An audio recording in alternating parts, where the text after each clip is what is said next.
What gives significance to a number? It could be a measurement of success. The 50-win mark is attainable for the Knicks and a benchmark for title contenders. They hope to finish the season strong to get there. The strength of Melo underneath. Or it could be an identity. Without the entire Big Three, the Heat aren't exactly themselves, but could be lifted to victory by any one. I saw a little preliminary schedule.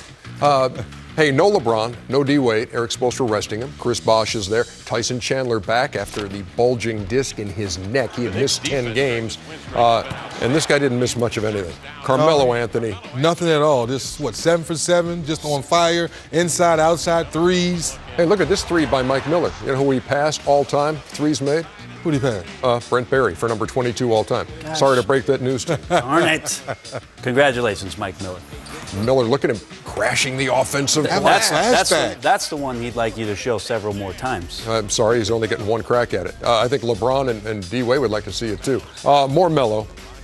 Well, absolutely just on fire. The best first quarter scorer we have in the league, averages 8.8, off to a 7 out of 8 start tonight, just in fuego. Yeah, 17 in the first quarter. Knicks up 2 going to the second. Ray Allen somehow. And Gigel Shuttlesworth is showing people that the young Ray Allen can still get to the rim. And he can do that, which he's always done, knocking down the three, part of a 12-2 run. They're up 39-34. Mike Miller. Great ball movement here. Mike set up, and Udonis Haslem makes the play happen with that late screen, pinning guys off, and then Mike feet set again. Cash. 18-point first half for Mike Miller. Hadn't done that in about 10 years. At the half, it was 58-50 Miami. Obviously, Melo cooling off in the third quarter. What, cooling off from super hot to lukewarm or something? Is that what you're saying? He just could not miss. But give Raymond Felton and the rest of his teammates credit as Spike gives him love as well. They kept feeding him and kept feeding him. Melo had 15 in the third quarter and had a mere 42 through 3 periods. Wow, just a great move there on Shane. I mean, most of the game you saw Bosh or Haslem guarding Melo, but in the third quarter and fourth quarter was Shane Batty's responsibility. Shane not winning Defensive Player of the Year honors tonight. Knicks up a deuce going to the fourth. Kenyon Martin strong in the paint. Wow. Are you surprised at how athletic he looks? I am. Still at 35 years old, Blocking he's shots. still jump like he's 25. Been great. Chris Bosh, little pump fake. They call that a goaltend, and he's fouled. 3-point play, part of an 8-0 run. Game tied at 86. Here he comes again. Catch and shoot from Melo. You see the ball movement, Jason Kidd being the last pass, hot potato, get it to the hot hand. We talked about Tyson Chandler being back in there, modest night, but he did come up with that big swat, which got the Knicks in transition. They put a 13-2 run together, and with Melo scoring all those points, J.R. Smith still getting in on the act. He knocks down a 3. Yeah, that J.R. swish shot seemed like it was the dagger, and then Melo with the cherry on top for 50 right there, knocks down the jumper, and Spike enjoying that. Third time in his career that he's had 50. That is his career high. New York wins it 102-90.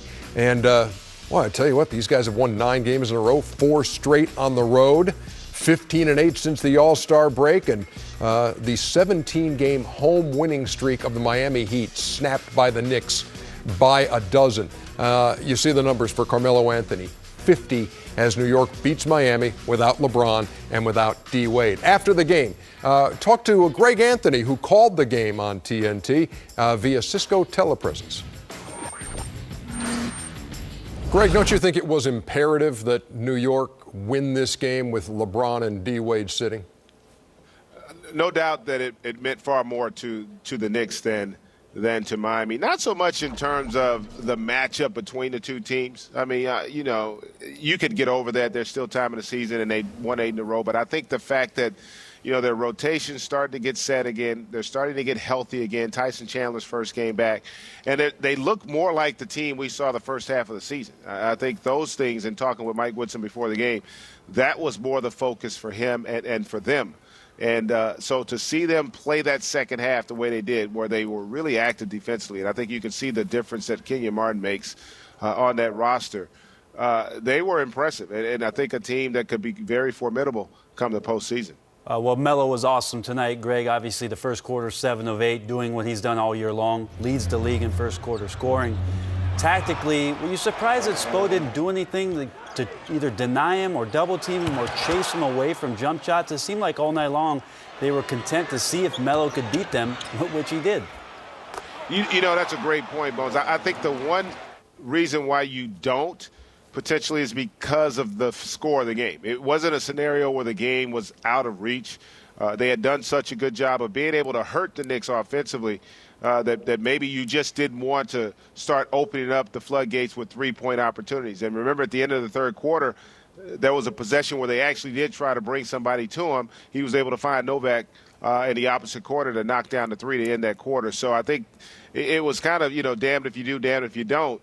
The real issue, though, I felt from Miami's standpoint is the fact that they couldn't generate any offense. Mike Miller had really struggled, didn't really do anything in the second half. Ray Allen, Chris Bosh just couldn't provide enough of a spark. They couldn't get anything going offensively, more so even than the fact that Carmelo was able to torch him for 50.